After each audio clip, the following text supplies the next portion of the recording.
Hello. Hello. Such a joy to be here with Phil Borges from Crazy Wise, as always, Phil. So it's such a lovely thing to spend time with you. And I don't think you really need an introduction because most people watching this will know who you are. But you are with Kevin Tomlinson, co-producer of the Crazy Wise film. And That's right. have a history, 25-year plus history working with the human rights of Indigenous cultures and tribal communities. And just wondered, for those people who don't know much about you, Phil, if you would give people a bit of history about what led you to kind of really be propelled into doing working on the Crazy Wise documentary, and kind of what ignited your passion for that, really. Well, how far back do you want me to go? I mean, when you start thinking, okay, what really got me so interested in this subject? The short answer is, while I was doing my human rights work in Indigenous and tribal cultures, I would run across the healers and the visionaries in the cultures.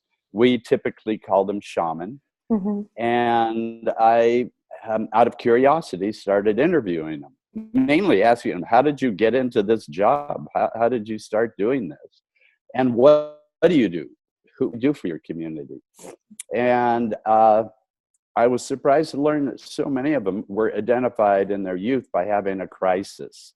Mm-hmm. Some of them had a near-death experience, some illness. They call it the Shamanic Illness. Mm-hmm. But very often it was a mental emotional crisis. It was what we would call a psychotic break, hearing voices, seeing visions. Most of them felt terrified by the experience. They didn't know what was happening. Many thought they were dying. Mm-hmm. And typically they were mentored by an elder. And often that elder was another shaman who themselves had had an experience like that. Mm-hmm. So it was almost like the peer movement. It was almost, they got a mentor that was a peer that had been through it, that could kind of guide them as they managed their crisis. Wow. So that's a short answer. I could get into, when I was a kid, things happened to me that really were significant. Let's put it that way. My dad died when I was 7, and we had an aunt come in and live with us. And this aunt had been pushed over the edge, so to speak, psychologically, because her only son and her husband had died within a short period of time of each other. Mm-hmm. And she started leaving consensus reality, is what we would say, and started speaking to them and calling their spirits in. Wow. So she moved in with us, and she was calling in the spirits in the middle of the night and pounding on the walls to do it, almost like a shaman would, drumming, pounding on the walls. And then she was asking me at times if I wanted to talk to my dad. And I was totally freaked out by it. It was like, whoa, no, I don't want to go there. Death was just a frightening thing. And yes, it is to most of us. Especially when you're young, it's really frightening, and you don't know what it's all about. And so, I could look back on that and say, yeah, that propelled me into this world of people talking to spirits and being interested to stop and interview these shaman that I would run into. So that's kind of what I would say is what got me into this. That's fascinating. Thank you, Phil, for sharing a bit about your personal history, because I didn't realise that, but it's always so interconnected, isn't it? We can always look back and find threads, and I think sometimes it's not necessarily conscious why we go in to do the things we're doing. So when you were working within the tribal cultures and doing the interviews with the shamans and recognizing the patterns, like you said, with the hearing voices and with looking at the similarities between that and somebody having a psychotic break, as we would say in the Western culture. At what point did you kind of think, hang on a minute, there's something going on here, I need to look further into this? How long ago was that for you? Well, the first time I really came in contact with it was when I was doing my first book on Tibet. And I was in the little town of Dharamsala, India, where the Dalai Lama lives. And there's a little monastery called the Nechung Monastery.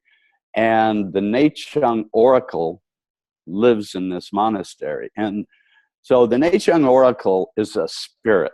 And the spirit is channeled, we would say channeled, by a human being. And they call that person a Kutan.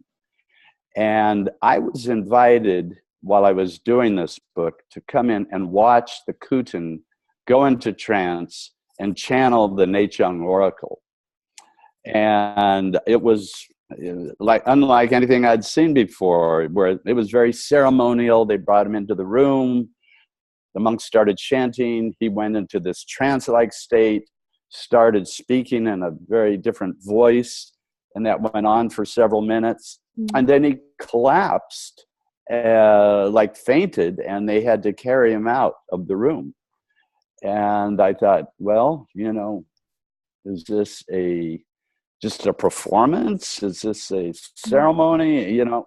And then I started asking people about it, and they told me, no, he is tapping into, talking to other Tibetans, he's tapping into a different reality, and it's a reality that has information that we normally can't access, and it's valuable information. So anyway, I was allowed to go in and interview him a couple of days after that.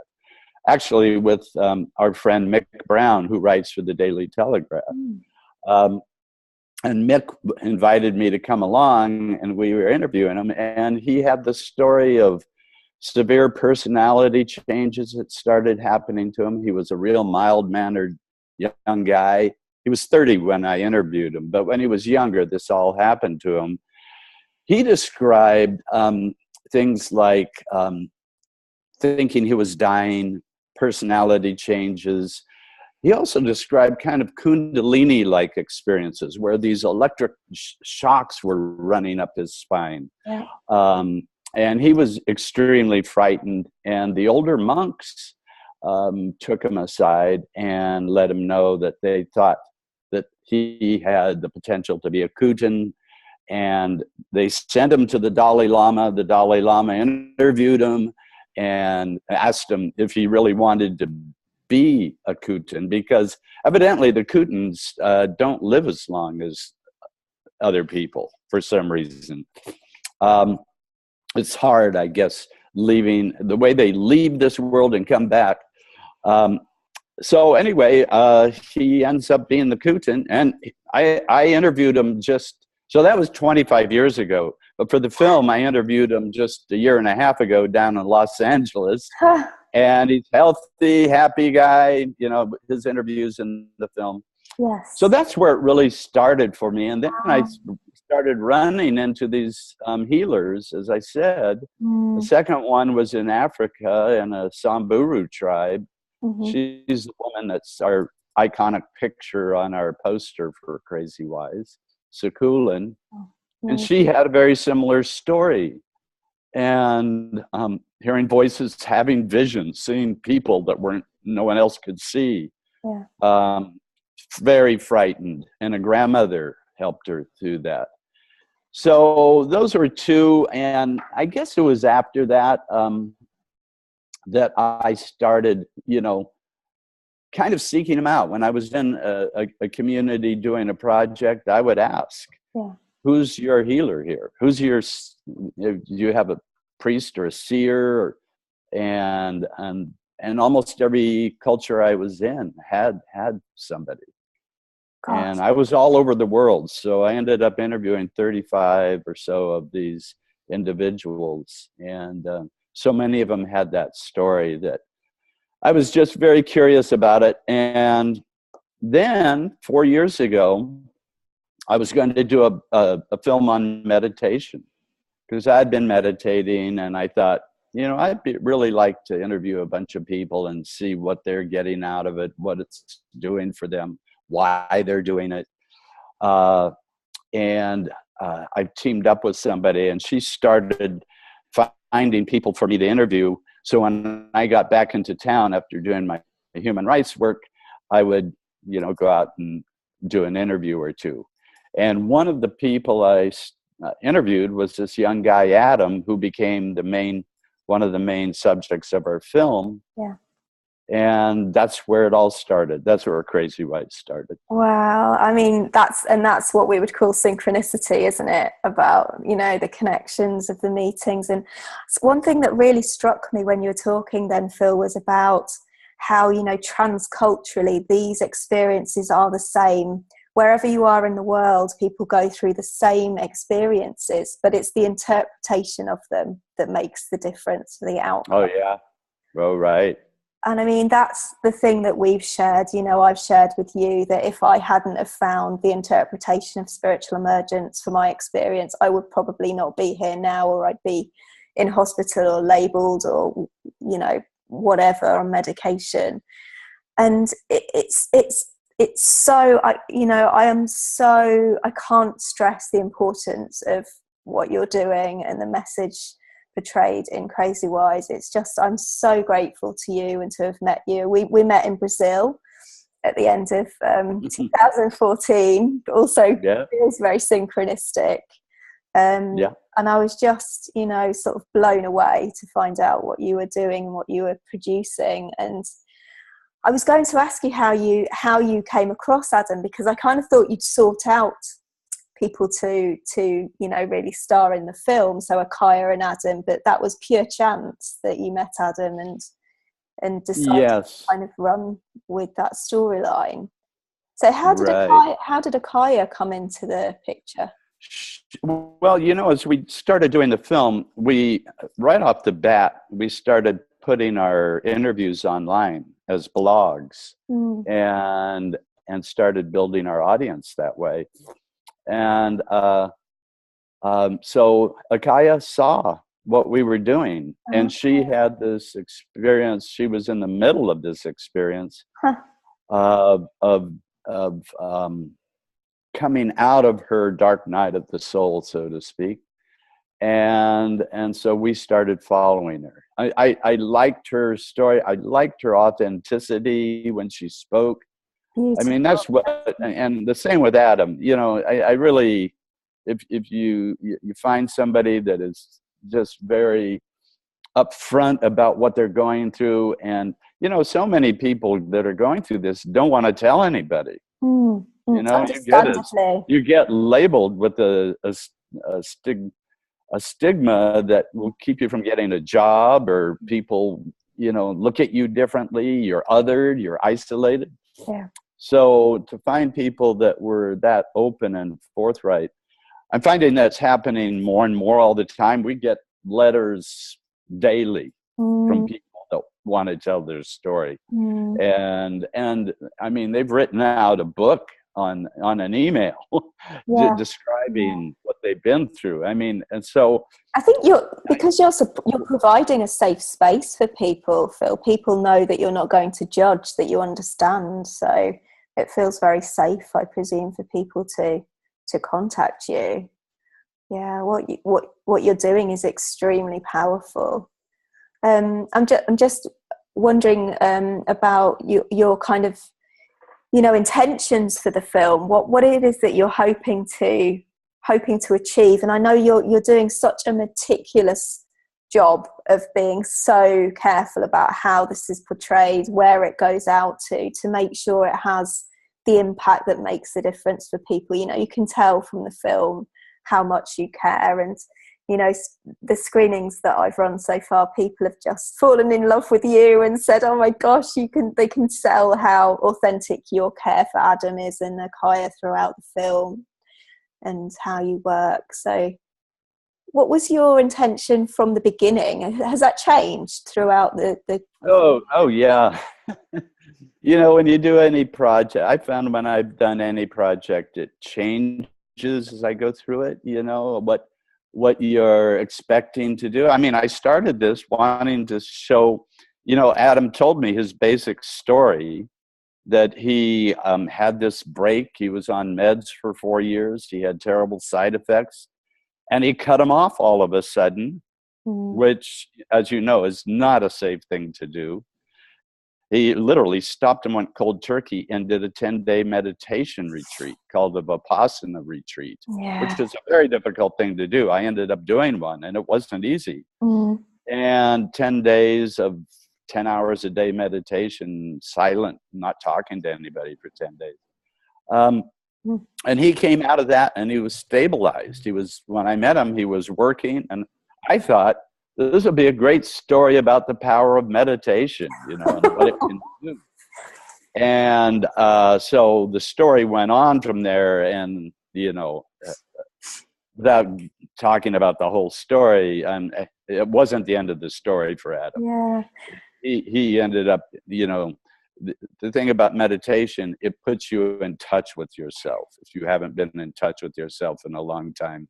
And that self can harbor some childhood traumas, and we all carry traumas. And his overwhelmed him at one of these retreats, and they couldn't keep him there. They sent him home. And that led to him being isolated, and the story goes on from there throughout our film, what isolation and lack of support can do to a person. I mean, it's so cleverly written, Phil. It's like it's an educational tool as well as a film. You know, the story. Well, I'll have to correct you there. It was not written by me. No, by the universe. This was just, you know, essentially we were following a wild horse. Sure. You don't know which way it's going to turn, or and the stories took their own turns. Yeah, I suppose I mean how you did that, because it's such an important point, that, isn't it? That, you know, if somebody goes into meditation and feels like on top of the world and has that first stage of spiritual awakening where everything's blissful and lovely, you know, often it's misunderstood that can precipitate the trauma coming up, and that's something that we kind of obviously want to bring to awareness within spiritual emergence networks. That's the first stage of awakening, and I think that's the thing that struck me so much about the film as well. It's like it shows the stages so clearly. It feels like a real great educational tool as well. But that's just like you say. I suppose it's happened naturally. It's the natural process. Yeah, I mean, one of the more fascinating things to me about it was that Adam said, you know, when it first happened, it was fun and exciting. It was the first time I felt connected to the universe. Yeah. First time he said that I felt like that was me and I was it, you know. It was like his kind of small self disappeared and he became part of the universe on a very connected level. Yeah. And it just struck me that, you know, that's what all the sages are meditating for years for, and what we're all, and through this, I've come to look at spirituality. Like I always wondered, what is spirituality? What does that mean? Does that mean you're able to see spirits?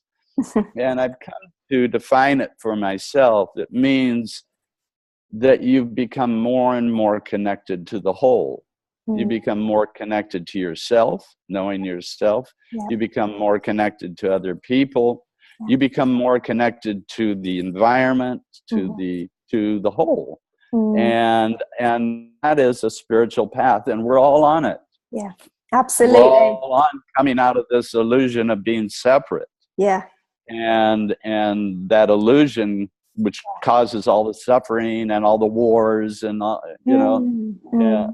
We're all on that path. Yeah. And some of us get a jolt and really get a kick in the butt, and and it can be totally overwhelming. Yeah, absolutely. And that's where the real suffering and the tragedies come in, especially in a culture that doesn't know what's happening, doesn't know how, doesn't frame it in a way that yeah. So you asked me about what is the message of the film. You know, there can be many messages in this film, like any work of, I'm not calling this a work of art. This is following somebody's story, but it's a work of art. It's a work of art, Phil. You can well, amongst lots of other things. But the thing to me that is the most important is the fact that the way we frame these experiences are so important. Yeah. If and the framing in the West, not always, but the dominant framing, the dominant paradigm that drives our mental health care system right now in the West is, it's a defect of the brain. It's a chemical imbalance, or a neural pathway is misfiring, or the genetics are causing the problem. And unfortunately, we don't have a cure for it now, but we do have these medications that we can stabilize you so you can lead a somewhat normal life. But since we don't have a cure, you're going to probably have to be on these for the rest of your life. It's horrendous. So that framing there's a bunch of problems with that framing. One, it's frightening. And fear, fear is the thing that can really spiral you down. If you're 20 years old, which, 50% of these episodes happen before the age of 14. So if you're just going through adolescence, and 75% happen before 24. And if you're, a college student away at school, where many of these happen, and you're told your brain is broken and there's no cure, that does a bunch of things. That frightens you. That takes away your own empowerment, your own ability to do anything about it. What can you do about that? Yeah, you can take these medications, which are typically tranquilizers. Yeah. And don't get me wrong, this is not an anti-med film. No. Because medications serve a real service in the correct use of them. If somebody's just so wigged out that they haven't slept in 2 weeks, you want to medicate them so they can get some sleep. Yeah. The problem is they've been way overused. We've gotten lazy and consider them to be the answer.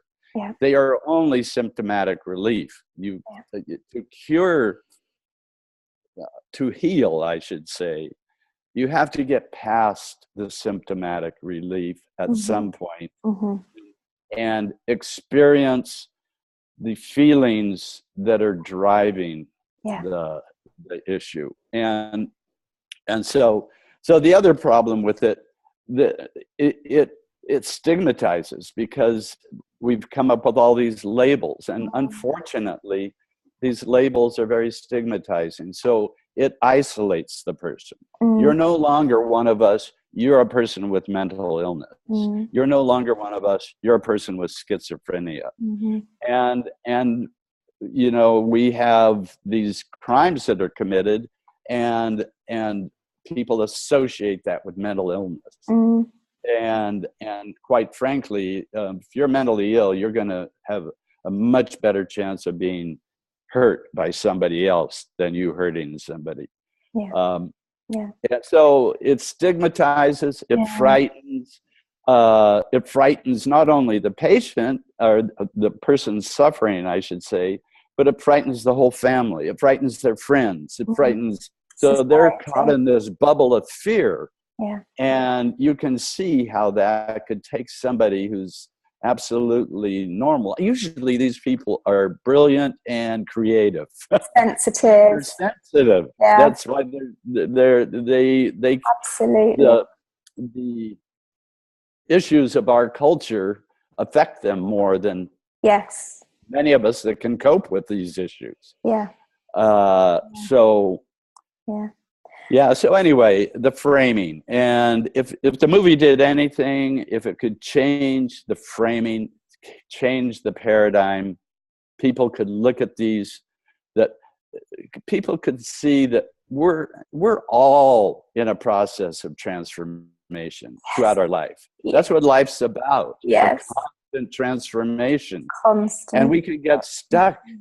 And you not only can get stuck by being frightened to death, by having a severe episode and told you're broken, but you can also get stuck by being too comfortable and not continuing to grow and getting stuck in some stage. So and you can deal with your symptoms in so many different ways. I mean, not only medications, but you can, of course, illegal substances, and legal. Alcohol's a big one. Working all the time, which I'm afflicted with. Yeah, me too. Is another. Yeah. And so there's a variety of ways for you to get stuck in these transformational processes. So everything you've just said, Phil, is so important. And I think, you raise all of this so sensitively in the film, and it has such a good balance of, like, you make a really good point as well of saying you don't want to over romanticize, the alternative perspective, the Eastern cultures or the tribal cultures. And it's about coming together and collaborating, and both points of view have their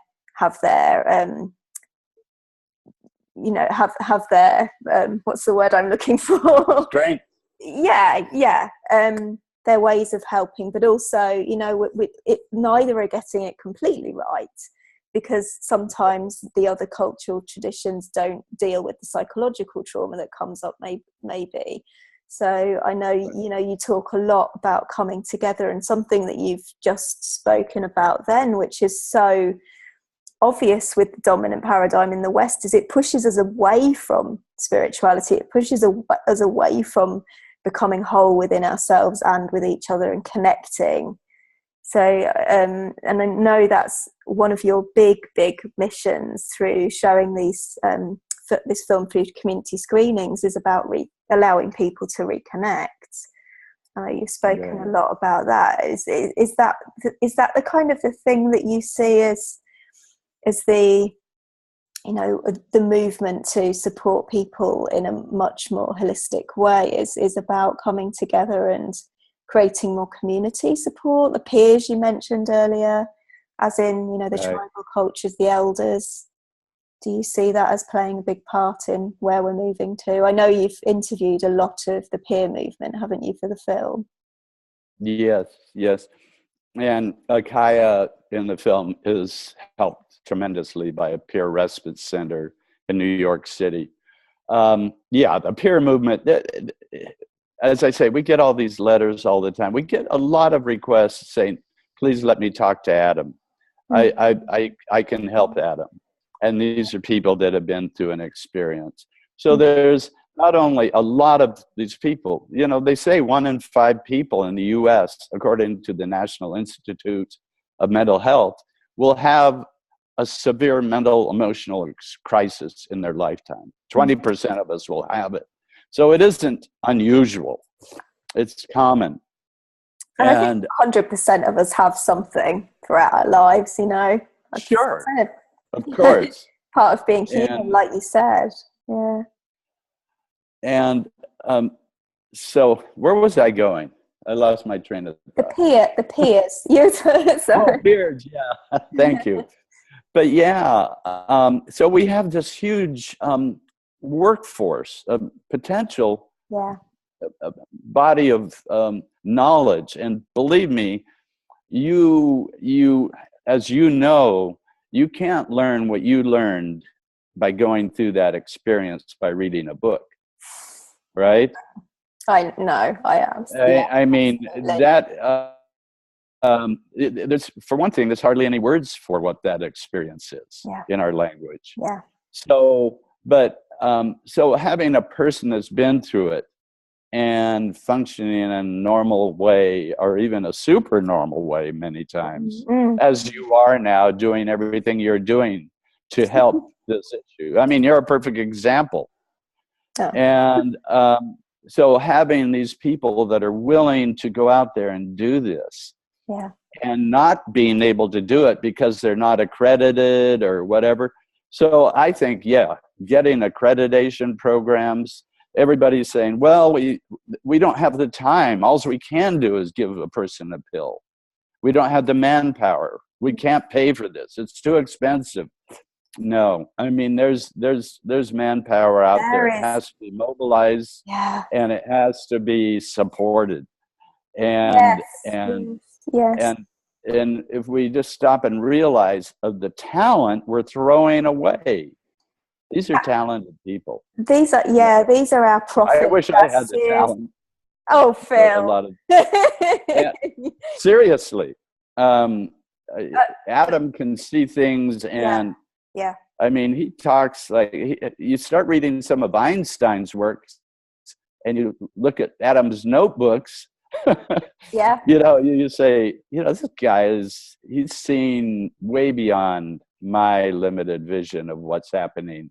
Absolutely. Some of Adam's notes in the film, it's kind of like I get it at a soul level, but my brain can't compute. So I think that's what happens. I'm so glad you've kind of led into this, Phil, because it really segues very nicely into talking about Emerging Proud, because that's kind of the aim is for Emerging Proud Day specifically, and the event which I'm just so pleased to be collaborating with you on.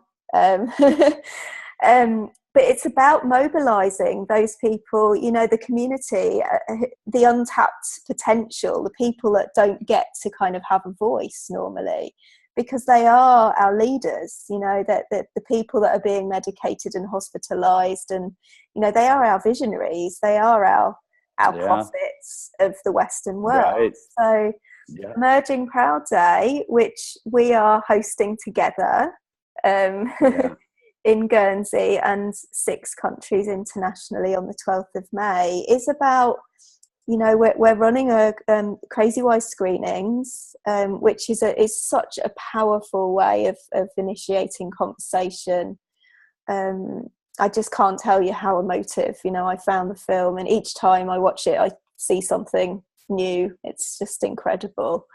And my mission is to kind of hopefully get as many clinicians to see it as possible. I just think it should be part of the education in the mental health system. It's that powerful. But also for Emerging Proud Day is to give space. And it was your idea, Phil. I mean, we started collaborating on this because we came together at the Crazy Wise conference in the Netherlands, and you were talking about holding an open space event and talking about kind of wanting a meme for Crazy Wise. And I said, well, it sounds kind of very much like the same vision I have for Emerging Proud. So why don't we just, we might as well collaborate. We're doing the same thing. So let's join forces. Yeah. That's what this is about. Right. So, and that's kind of emerged into 6 countries so far in the world running something simultaneously. On the 12th of May, and an open space is about that. It's about giving a platform for people to come along, share their ideas, share whatever messages they might have brought back with them from having their psychotic break, their touch with collective consciousness, whatever that might be, and really kind of trying to harness that wisdom. So sorry, were you going to? Pardon?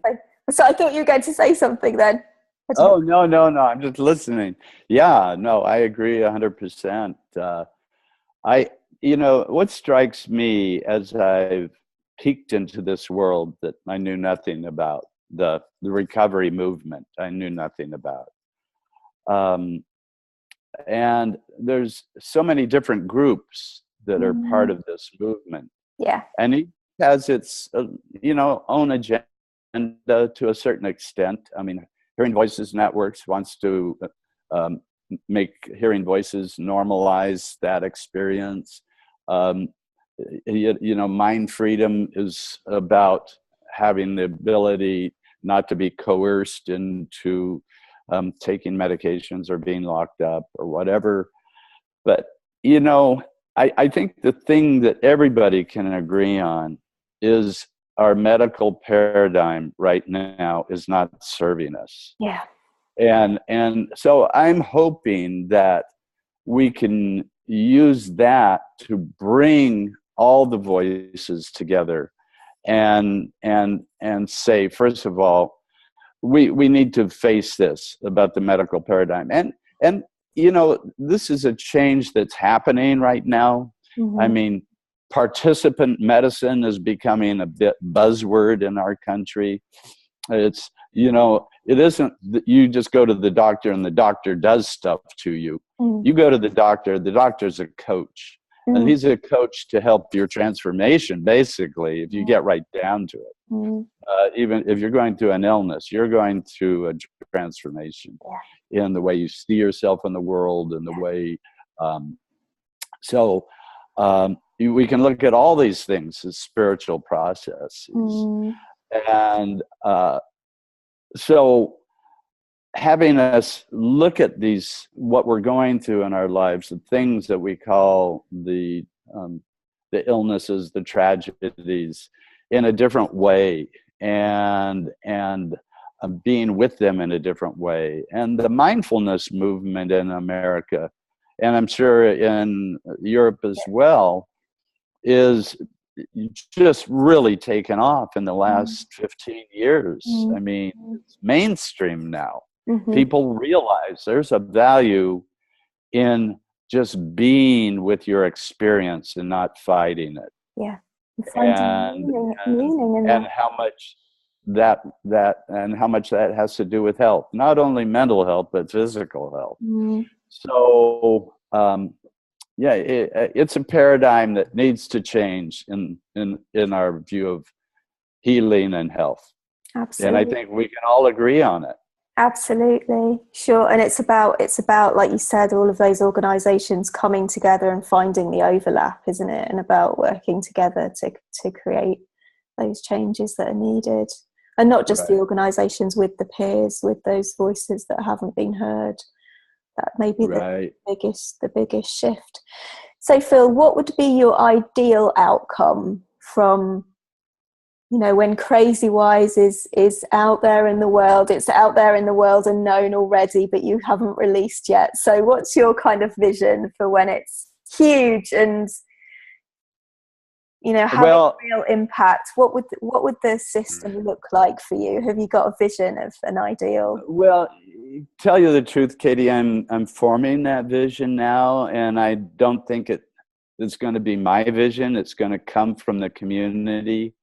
And so as we do these screenings, that's why I'm just a big fan of open space, because open space is where you take and start with an issue and divide it up and start breaking down into groups and discussing it according to your interest and coming up with solution and action items. Yeah. And what those action items are. I mean, my thought is, I've talked about one action item. How do we change the paradigm? Yeah. I mean, the need to change the paradigm, but how do you go about doing that? Mm-hmm. What's the most effective way of doing that? Mm. I don't know. Yeah. So that my dream of what Crazy Wise could be will come from, I think, the audiences as we have our discussions. I think, Crazy Wise is just a way to start a discussion. And that's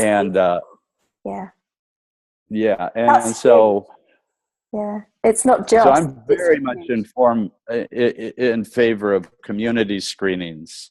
To show it in a theatrical release, which it isn't even that type of film, but if it could be, I don't think it would carry the power that it can, shown in smaller groups with the discussion that follows, and then especially if people will get together and come up with action items. Absolutely. And commit to those items. Absolutely. Yeah. Yeah, beautiful. And I think, you know, like you said, Phil, none of us, we all maybe have an individual vision of how things could look, but everybody has, every single individual around the world. So if we all come together with that, then hugely powerful shifts can happen.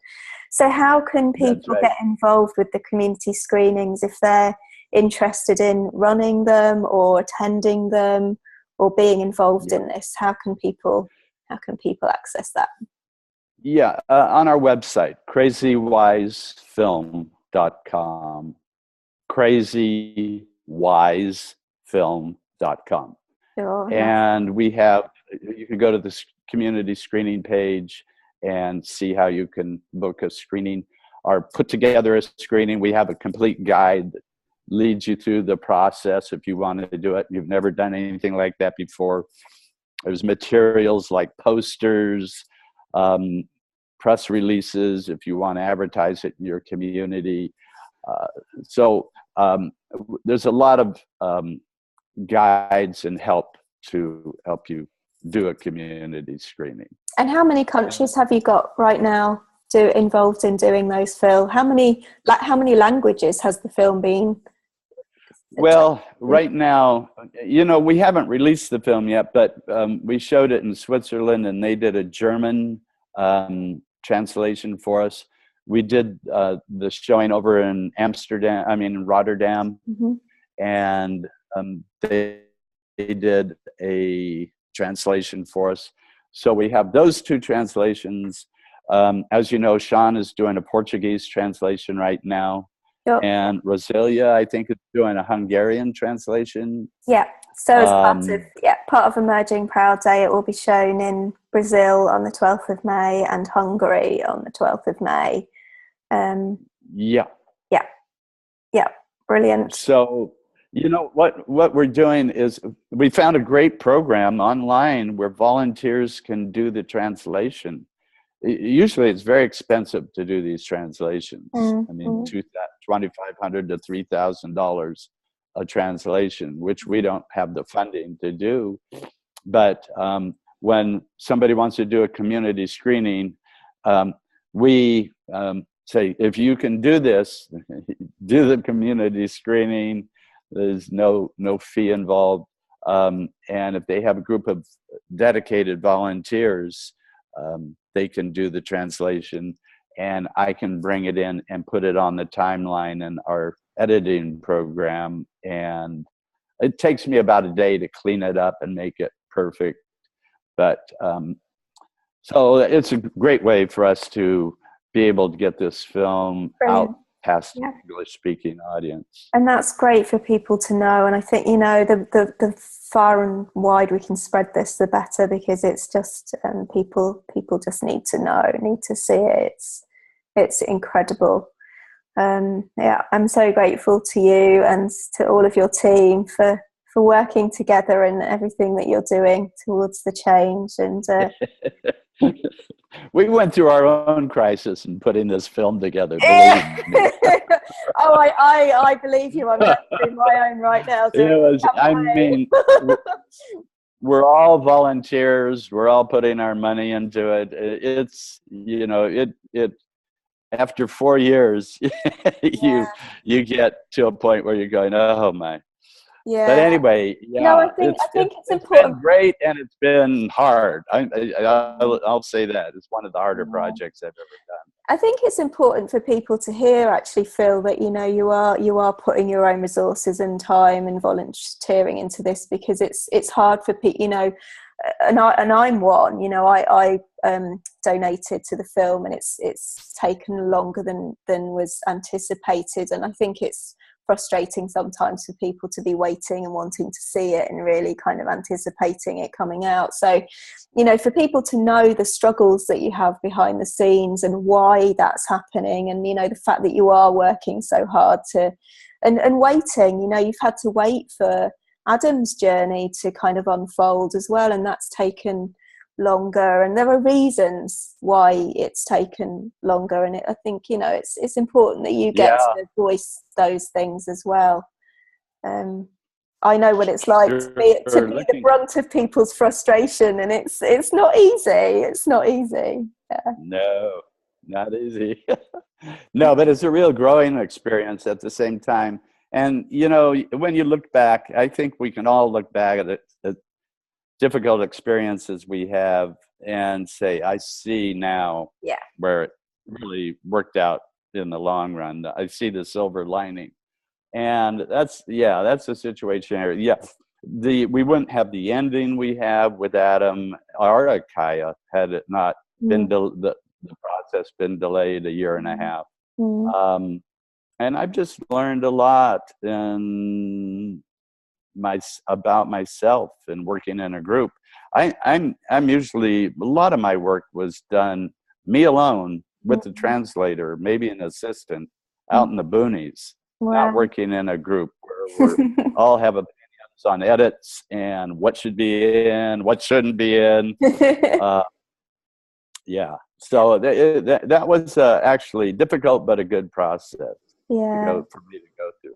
Difficult but beautiful growth. Yeah, and you listen to feedback as well, don't you? I know you changed the ending because of a comment that was made in Rotterdam, which was just incredible. You actually changed the ending of the film, you know, the last phrase of the film, would you mind just saying what that is? Well, yeah. The last line was, if I can remember. Sorry, I put you on the spot. We all, you know, once we spend a lot of time around people that have been labeled as mentally ill or whatever, and you start talking with them and listening to them, you realize that, you know, we're all in this transformational process. They are in a more severe form, and it's disabled them, and where maybe I've been able to cope and keep going and use my own coping mechanisms, like we mentioned, workaholism, to keep on going. But you can see, they got tripped up, but it's basically the same process. So I said, we're all on a path between crazy and wise. And somebody mentioned that I don't want to call it like crazy is bad and wise is good. And I have to agree with that. There's value in crazy. There's value in the chaos that you're in, that you realize that you've got to make a change. You've got to grow. You've got to keep moving. And you've got to go through this transformation. There's value in that. Absolutely. And so I did change that last line. But can you remember the last line that you changed it to? Oh, there's just a relationship between crazy and wise. Yes. They're connected. I love that. They two sides of the same coin. Yeah. Right. So, but you know, as we do these screenings, we're going to do an hour cut. The movie right now is 80 minutes, and we're going to do an hour cut. I want to bring in another person into the film that I think will bring more balance to the film in a way. So I'm looking forward to the feedback, and then we have to do an hour cut for broadcast, and we have to do an hour cut for education to show it in a classroom. You know, you have to, and classrooms are usually an hour long, so you don't, an 80-minute film doesn't work as well. So, but we want to really get a lot of feedback from the film before we do that. Yeah. Brilliant. So hot off the press. You're going to be bringing someone else in. Hot off the press. You're going to be bringing someone else in. Maybe I shouldn't be saying that. I do want to bring someone else in. Yeah, we'll see. Wonderful. So you're open to feedback from all of the community screenings? Oh, definitely. Yeah. Wonderful. And, you know, everybody has a different reaction, but when you start hearing some things over and over again, you know that, there's something there that needs to be addressed. So I'm expecting that. And I know we're going to get pushback from entrenched interests. You know, there's big moneyed interests behind the old way of doing things. Yeah. And I know there'll be pushback. So I've got somewhat of a thin skin, so that'll be hopefully getting thicker as this process goes on. Well, we're all together, you know, we're all sensitives and we're all doing it together. So that's about connecting, isn't it? And being stronger together and not trying to fight the system. We're just trying to create something new to make the old obsolete. You know, it's about that, isn't it? It's not about fighting anything. It's just about saying it's time to evolve, to transform.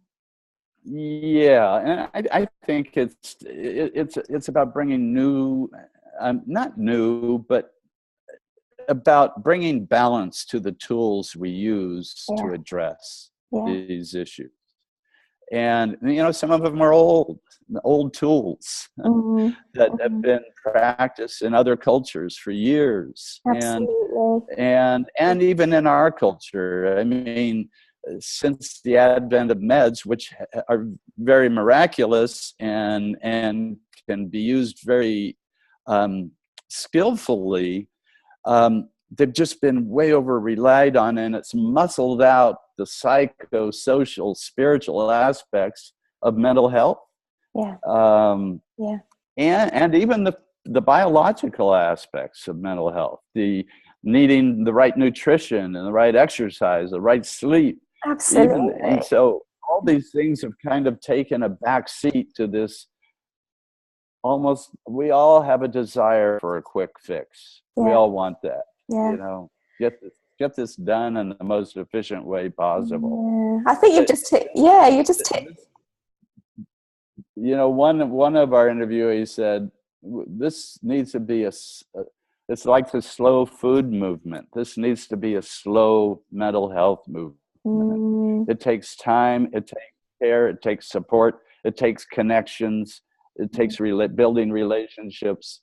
All those things that are healthy for the whole culture is what it takes to bring an individual out of one of these crisis states." Yeah, I think you just hit the nail on the head with, you know, the fast culture. And I think that's kind of where the transition that's happening in the world in general at the moment seems to be a shift from, you know, the dominated head scientific era back into heart space.